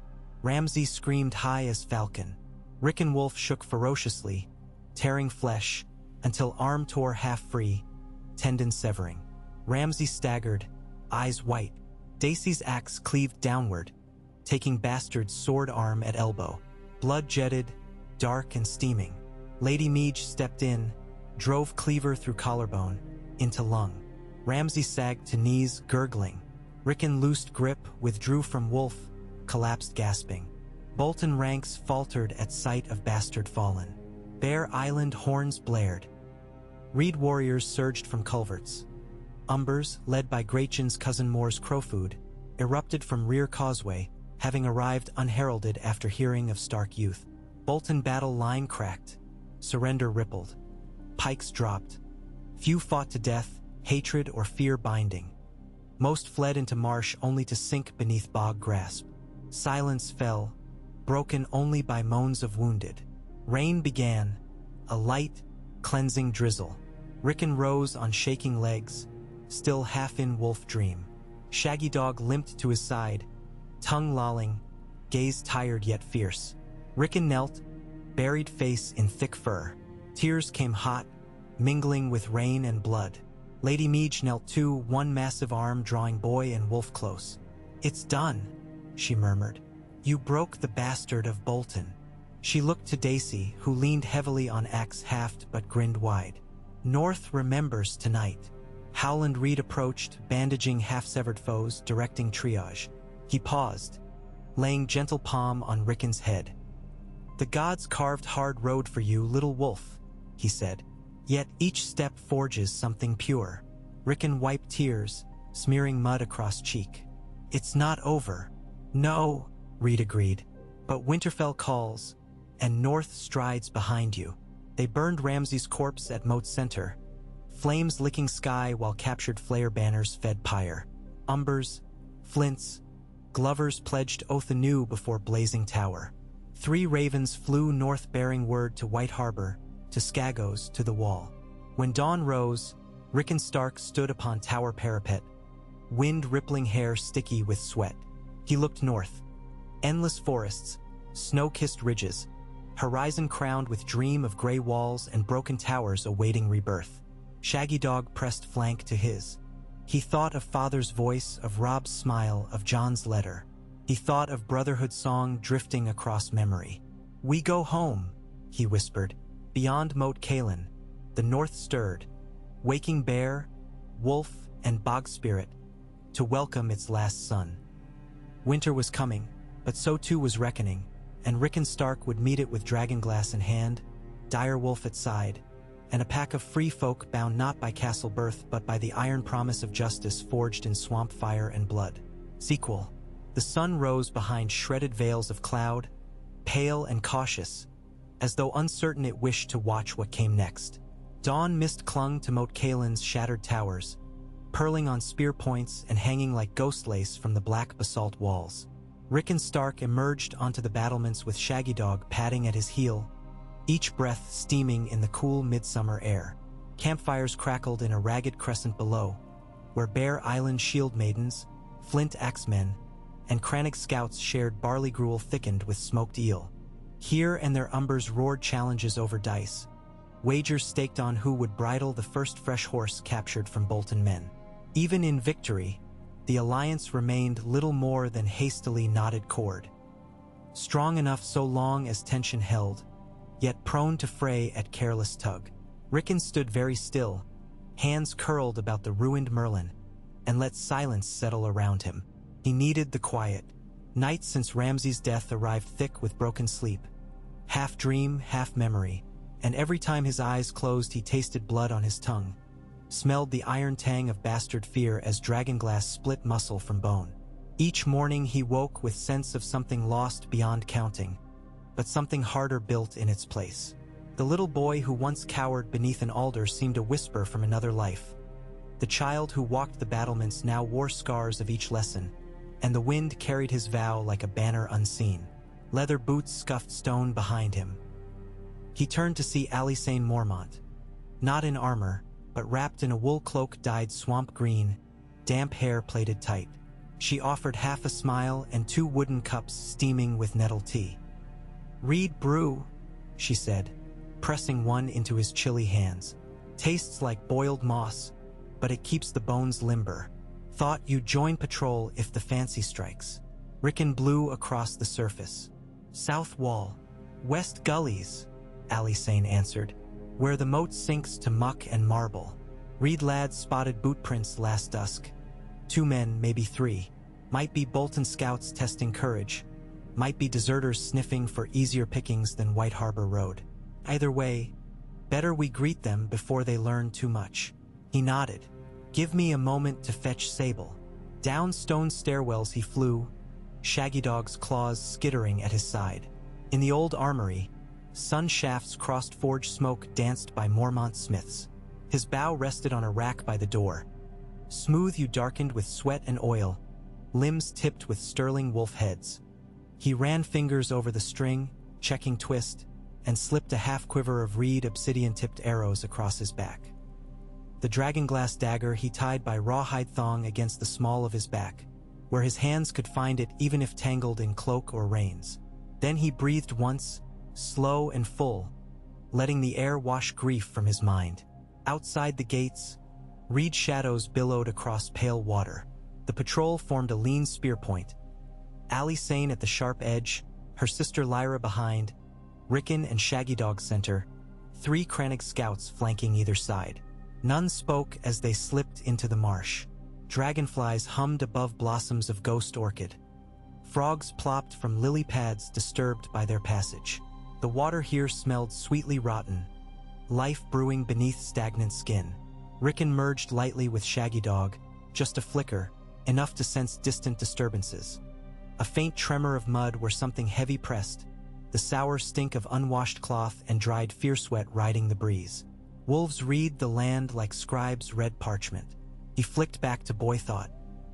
Men, he whispered to Alicane. 2 ropes of scent north-northwest. Close. She raised a hand, signaling halt. Scouts melted into cattails. The sisters knocked arrows. Rickon crouched, drawing Sable, and breathed through parted lips. Moment stresha. Then reeds parted 60 paces ahead, and 2 shapes sloshed into view. Gaunt men in tarnished breastplates, faces hollow, cloaks ragged with swamp filth. Their hands clutched spears more suitable for pig-killing than war. One bore the faded colors of House Tallheart, the other an inverted flayed man crudely painted over Karstark sunburst. Eyes darted, haunted. Alicane stepped forward on spongy turf, bow lowered but ready. Her voice floated across water calm as dawn. Stand easy. You've entered Moat Caelan lands, sworn to House Stark. State your names and business. The Tallheart man's shoulders slumped like wet sail. We're done with banners, he rasped. Done with lords. Just seek passage north.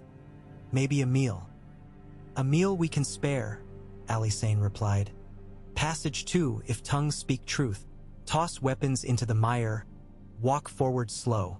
The flare-marked fellow swallowed, jaw clenched. But hunger proved stronger than fear.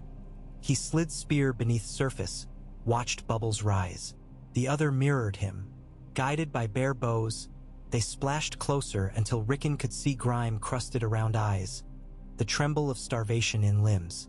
Suddenly the Karstark flare darted, hand flashing to half-hidden knife at hip, lunge aimed at Alicane. Obsidian twanged. Lyra's arrow lodged where collar met neck, vanishing half its length. The man flung arms skyward, gurgled crimson, toppled. Water swallowed him with a groan and plume of rust. The Tallheart dropped to knees, sobbing, arms raised.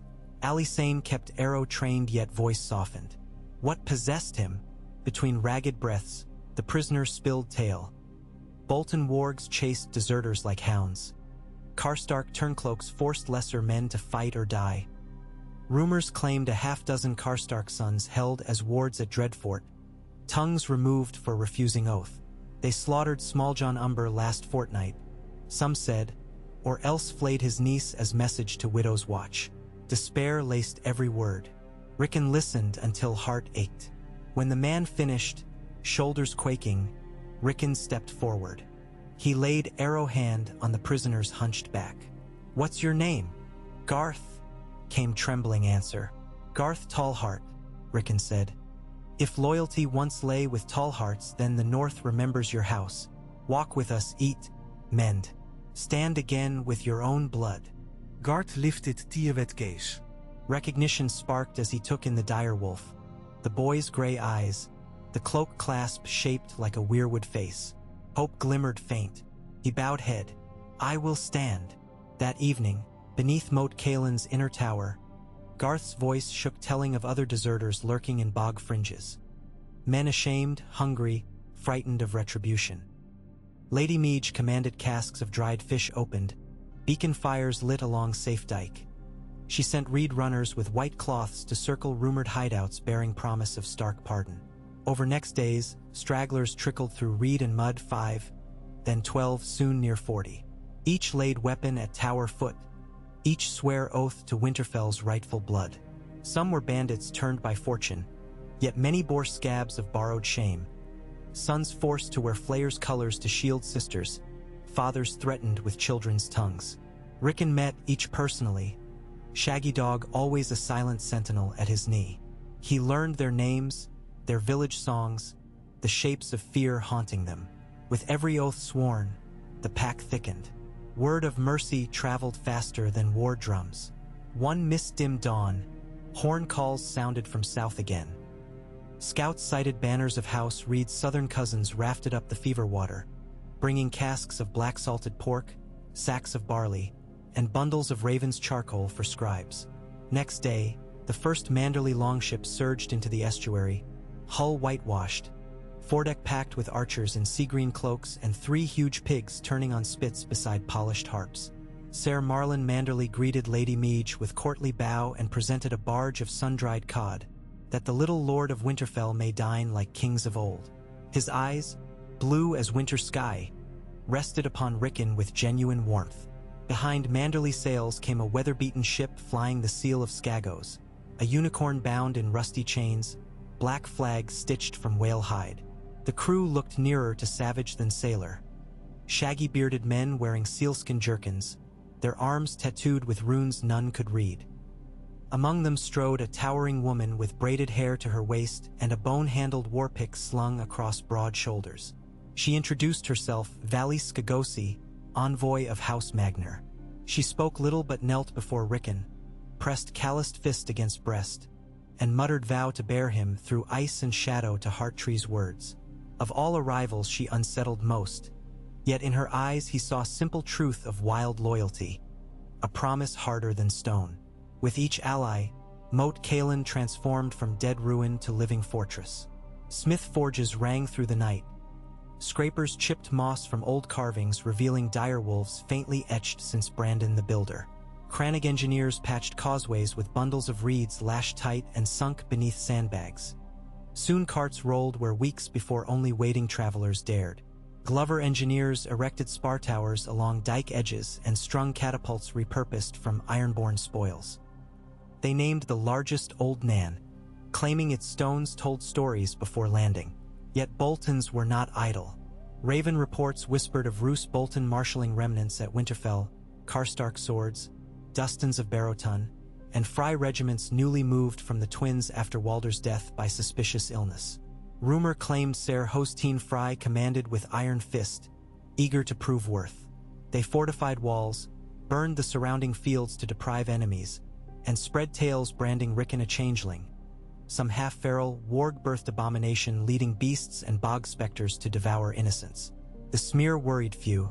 Most northern hearts stirred with fury at mention of Frey's trespassing in the heart of Winterfell. But time pressed. Roose, though cruel, held cunning like serpent's coil, and he prepared for long siege by emptying Wintertown, stockpiling grain, hoarding salt meat brought on Karstark wagons. In Moat's candlelit war room, reed map weighed by shattered iron axe, the northern conclave gathered. Around the table, Lady Meege and Dacey, Ser Marlon Manderley, Vali Skagosi, Moore's Crowfoot Umber's cousin representing last of last hearth, Galbart Glover leaning on crutch still healing from ambush, Crannog nobles in frogskin mantles, behind them scribes. Rickon sat between Howland Reed and Alysain. Age varied, yet all eyes gravitated to the boy when talk turned to Winterfell. Galbart Glover traced swollen finger along map roads. If we march straight up the King's Road, Freys meet us halfway with numbers near equal and more horse. Marlon Manderley shook head. My sailors bypassed the road, They land ours at White Knife Mouth. But we still cross open ground to Winterfell, no walls between. Valley Skagosi tapped Warpick Haft. We sail far north round Hornwood Coast, land in Wolfswood, come down unseen through trees. Skagos raiders no secret fjords, none sounder sails dare. Lady Meege grimaced. Fine for Skagosi hides used to winter ice. Bear folk, flints, glovers? Not many ships enough, nor provisions for that slog. Voices overlapped, strategic lines scribbled, erased, drawn again. Through the din Rickon listened, mind casting like net over swirling what-ifs. He thought of Barrack's lessons, of Thurs's sermons on broken men healed by fire, of Shaggy Dog's instincts guiding safe across marsh labyrinth. At last he cleared his throat, conversation stilled. Winterfell cannot be taken by siege alone. He began, voice trembling at first but strengthening. Its walls were built to break storms of snow and men both. The outer town is empty. They wait snug with food. If we sit outside, winter snows trap us instead. Dacey gestured. Then we storm. Ramsay's men were tough, but Frey's, Karstark's, cut their courage and the rest crumble. Rickon shook head. Storm they expect. They fear our anger, but other fear gnaws deeper. The fear of what hides beneath their feet. Winterfell's crypts run longer than memory. Tunnels wind like roots of the weirwood. Father spoke of hidden passages once used by kings in times of siege. Howland Reed stroked whiskered chin. I have heard these tales. Some shafts rumored to open in Wolfswood's edge, others to springs beneath hot pools. Rickon met his gaze. Bran used them when Theon seized Winterfell, so stories say. If shafts still unsealed, scouts can slip inside, open gates from within. Skepticism flickered in some looks. Others leaned close, hungry. Lady Meege smacked table. Small path for raiders, but we need numbers to hold once Frey's panic. Marlon Manderly's smile glimmered. A pincer dance. Skagos and Reed scouts slip through crypts, seize inner yards at nightfall, throw gates. Manderly foot and bare axes strike from West Forest line. Umber Pike's hammer from Kings Road flank. And I, Valley Skagosi growled. Take the black gate beneath the hot pools with my sea wolves. Steam will hide steel. Plans wove like tapestry. Supplies tallied. Raven posts assigned. Torches soaked in whale oil to resist wind. Rickon listened to details swirl yet felt sudden tug. Like thread caught beneath nail. A whisper inside head in Father's voice. Know your enemy. Roose Bolton, not Frey's, remained architect of stark ruin. He commanded cunning and cruelty.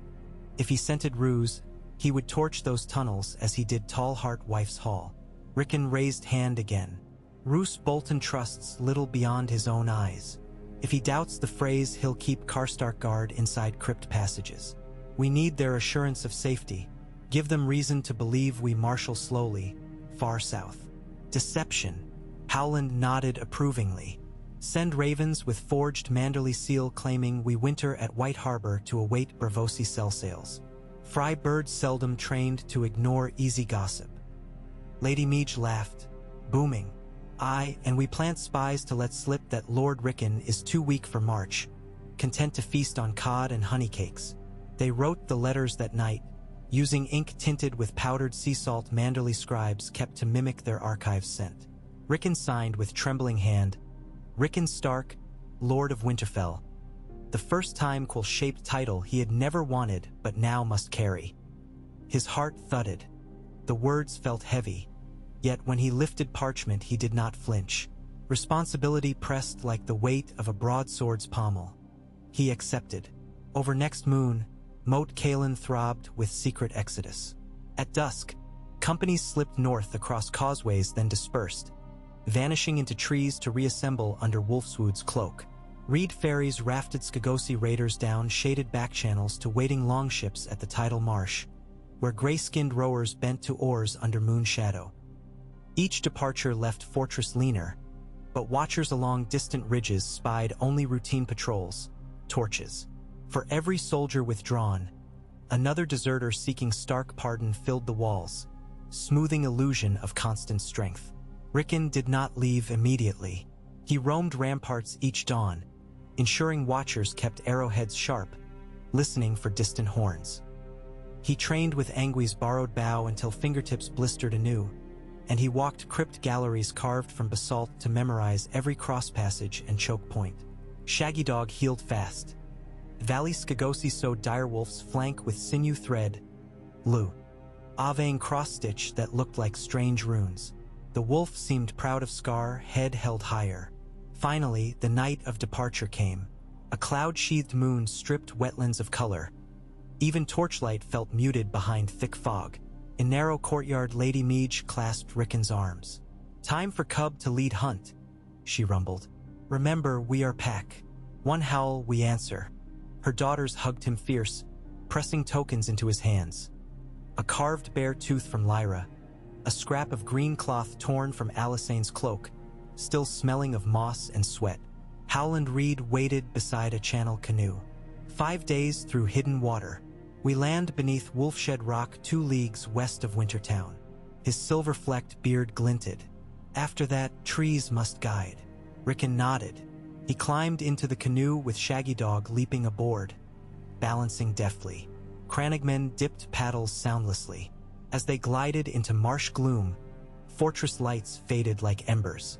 Rickon looked back only once. Then the mist swallowed Moat Cailin entirely, and all that remained was hush of water kissing reed stems. The journey north proved a lesson in stillness. By day, the canoes lay beneath mats of cut cattails, camouflaged as floating isles. Rickon spent hours listening, to ducks chattering beyond view, to wind rattling sedges, to distant crack of birch under weight of unseen beast. He practiced slipping into Shaggy Dog, letting wolf senses paint world over dim underside of camouflage. He tasted distant vole scurry, smelled fox musk, tracked buzzard spiral. Each merge lasted longer before fatigue pressed him back into boy flesh. Nights they paddled, following torch bugs stitched across velvet dark. Water widened into mirror lakes reflecting stars, then narrowed into trickling channels snaking through heather flats. On third night, they paused on a sandbar, cooking tiny frogs over driftwood coals. Reed guide named Tansy shared tales of the Marsh King, who rode on a great crocodile and wore a crown of willow leaves. Rickon listened fascinated until sleep stole him. Fifth dawn rose dull behind Enville clouds. They made landfall at Wolfshed Rock, a limestone outcropping jutting above larch-lined bank, shadow like a snarling muzzle. Canoes stashed under root tangles, they struck inland on game trails narrow as piglet warpaths. Rickon carried only sable, dragonglass, coarse oatcakes. 2 Skagosi flankers moved ahead barefoot, silent despite chain shirts. Reed scouts covered rear. The wolfswood greeted them with resin scent and carpet of needles soft under boots.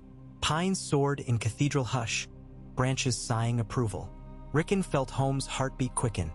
He breathed the air and felt it shape lungs he'd forgotten. They traveled 2 days under canopy, avoiding hunter cabins, but once they heard laughter echo across ravine. Fry outriders pushing peasants to fell more trees for siege machines. Scouts whispered fry fires burned near the burned ruins of Glass Garden. The rebels skirted wide. On third night, they reached a low ridge overlooking Wintertown. Houses lay dark save a handful. Smoke no longer rose from forges, and what folk remained likely toiled inside castle or fled. Yet torches brightened gatehouse where pale men in flayed tabards paced. Atop the ancient walls banners drooped. Pink man for Bolton, 2 silver keys bound for House Dustin, twin towers for Fry. No Wolf. Rickon's jaw clenched. They camped inside a hollow oak large enough for 4 men. Snow still ringed its north face though summer lingered. Reed scouts slipped under town's outskirts, meeting Glover infiltrators hidden among charcoal burners. They confirmed. Roose Bolton held Great Hall with Hostine Fry and Karstark Regent Arnulf's nephews. Master of Horse Tybard with 200 garrison patrolled walls each dusk and dawn. Crypt passages existed, most sealed, but one disused drain fed from hot springs under baths. Exit lost amid thicket of snowberry. Another rumored beneath first keep collapsed but maybe passable. Ghost sounds of wolves spooked guards each night. Rickon knew those wolves. Shaggy Dog's distant kin roaming unchained after Starks fled. They would help. On the ridge they plotted. Reed sappers would crawl the old drain by moon's zenith, guided by Shaggy Dog's scent and Rickon's warg sight. Skago's raiders would breach from Hot Pool's head, using steam as veil. At wolf time, 2 hours after midnight, Manderley drums outside Eastern Gate would roll, while Bear Island axes hammered Western Sally. Gloverumber host hidden in pines would sweep down King's Road at first alarm. When castle gates opened from inside, horns would signal general charge. The crucial spark was Rickon himself. Many argued to keep Boy behind lines, yet he insisted only his link with Direwolf could guide scouts through Labyrinth. Howland reluctantly agreed, binding his wrist with braided grass as ward, to remind flesh to return if mind drifts too deep. Dusk deepened. A drizzle began, soft but chilling. Rickon crouched beside steaming spring near hidden grate, a rusted iron lattice half sunken in moss. Reed sappers loosened bolts with fish oil and patience, prying free without clang. Hot mist billowed. Rickon dropped to belly, scraping knees, and wriggled into darkness, Shaggy Dog ahead. Water pooled warm around elbows, stone walls slick. He crawled, breath echoing in confined gloom, heart pounding. Behind him 2 Crannig scouts followed, silent as the frogs they worshipped.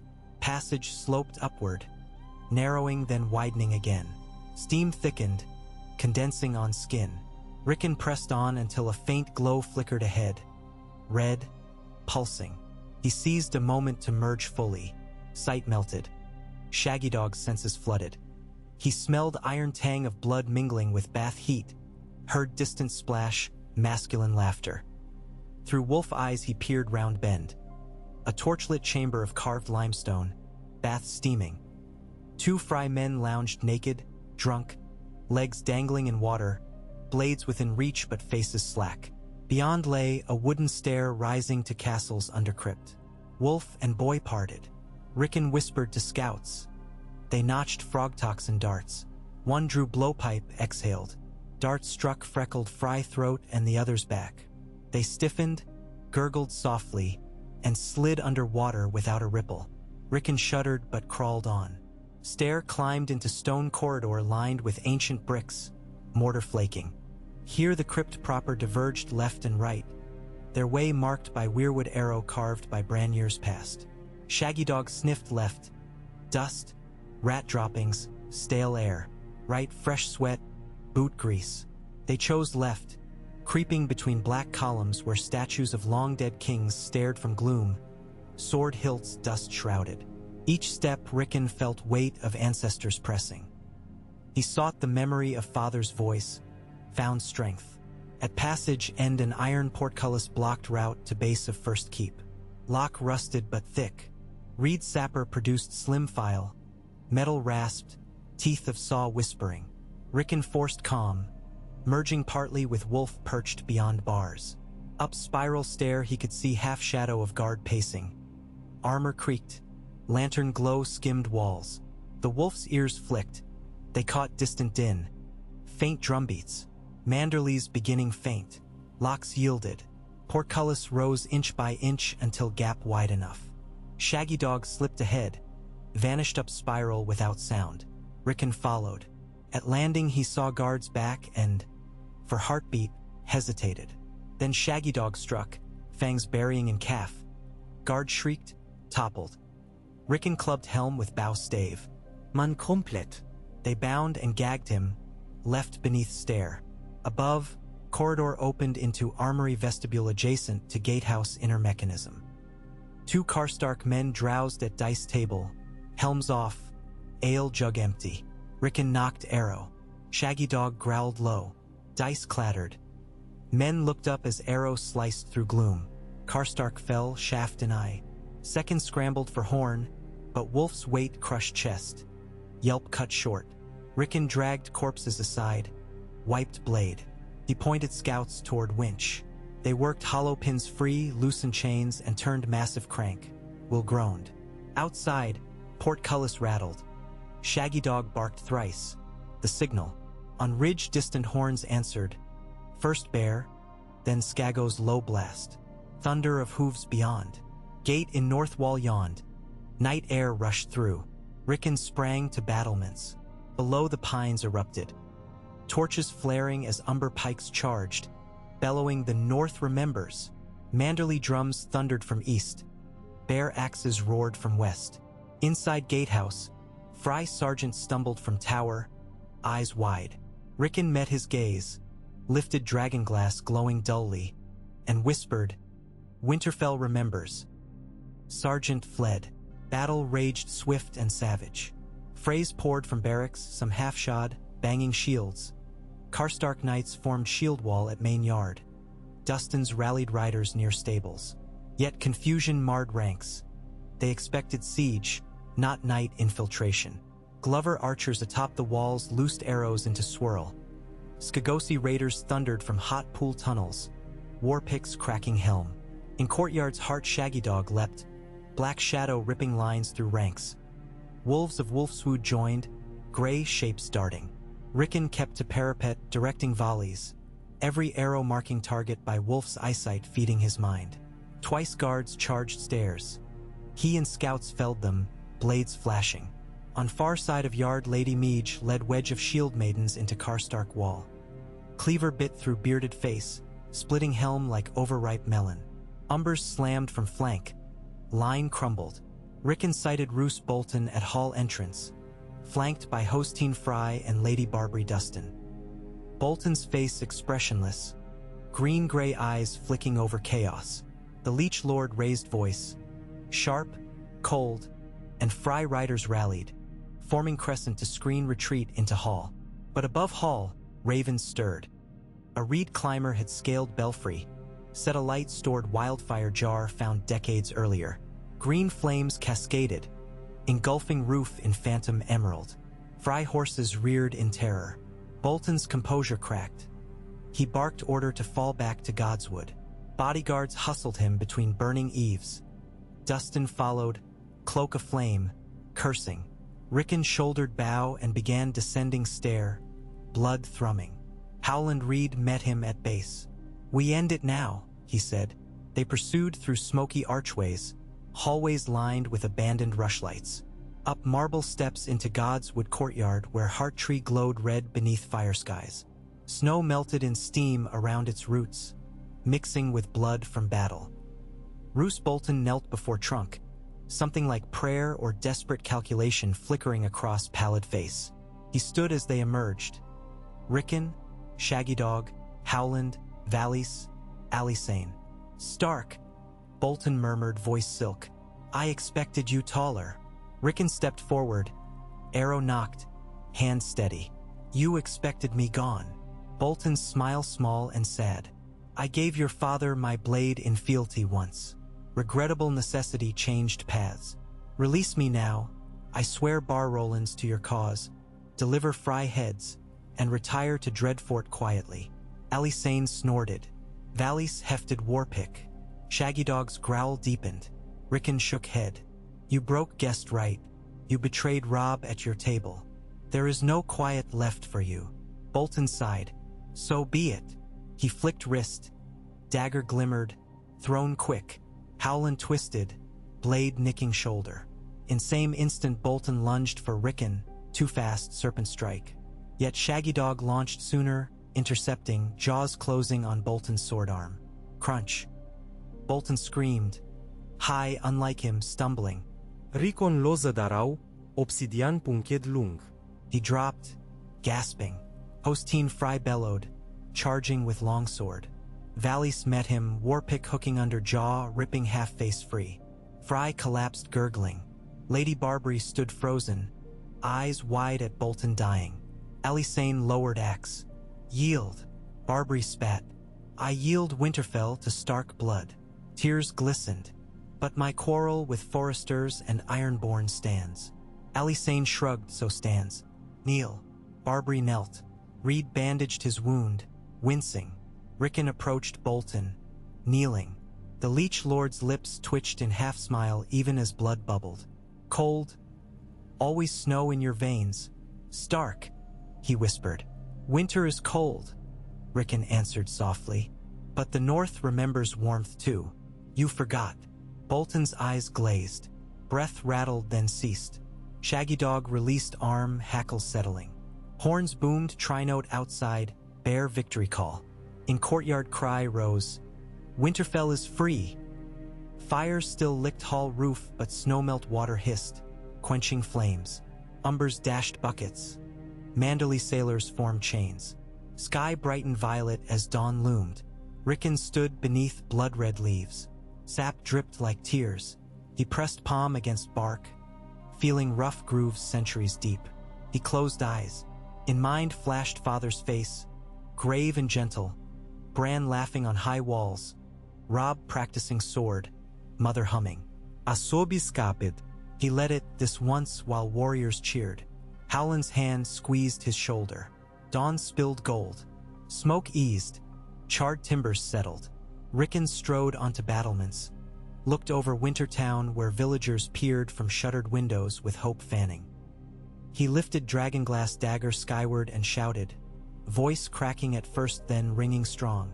The Starks have returned. Wolf howls answered, shaggy dogs. Then distant chorus through woods. Bells tolled in broken sept. Ravens soared in a wheeling dance. Snowflakes drifted despite summer's hold, melting on uplifted faces, each whispering promise of new beginning. By noon banners hung anew, gray direwolf on white, shivering in fresh breeze. Bear, merman, pine, unicorn flanked, but at center wolf stood proud.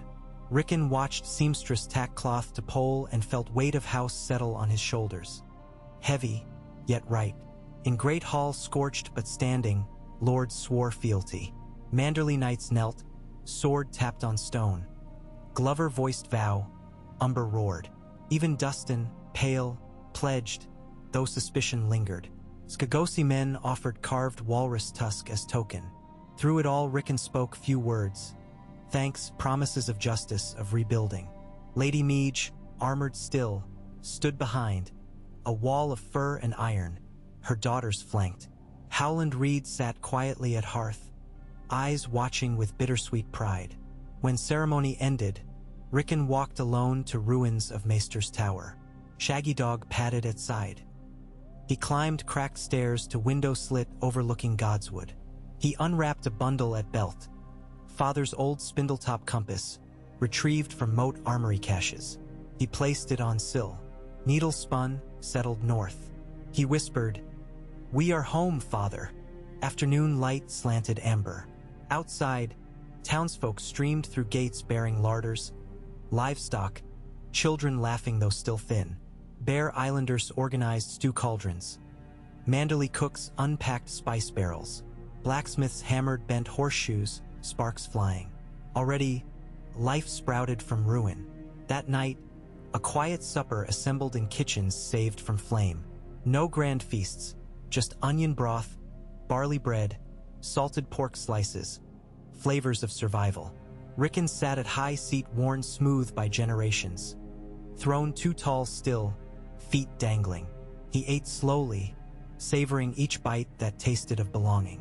Later, he climbed to bedchamber once Bran's, window looking at sky.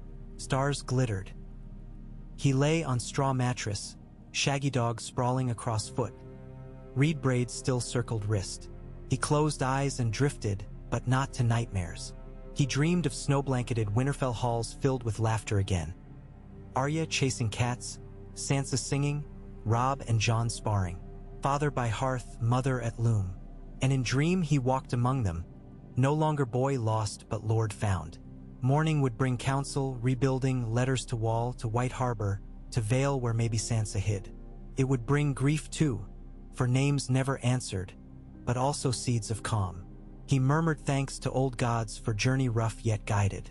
Wind whispered through shutter, like elders sigh, or maybe faint song of Brotherhood campfires far away, reminding duty to common folk still crying. The war not done. Southron crowns still clashed, and white shadows stirred beyond Wall, but Winterfell stood. Rickon Stark slept, one hand entwined in black fur, dragonglass under pillow, heart steady as northern drum. Outside, first snowflake of early autumn twirled down, kissed roof tile, melted into nothing, and the world breathed, waiting.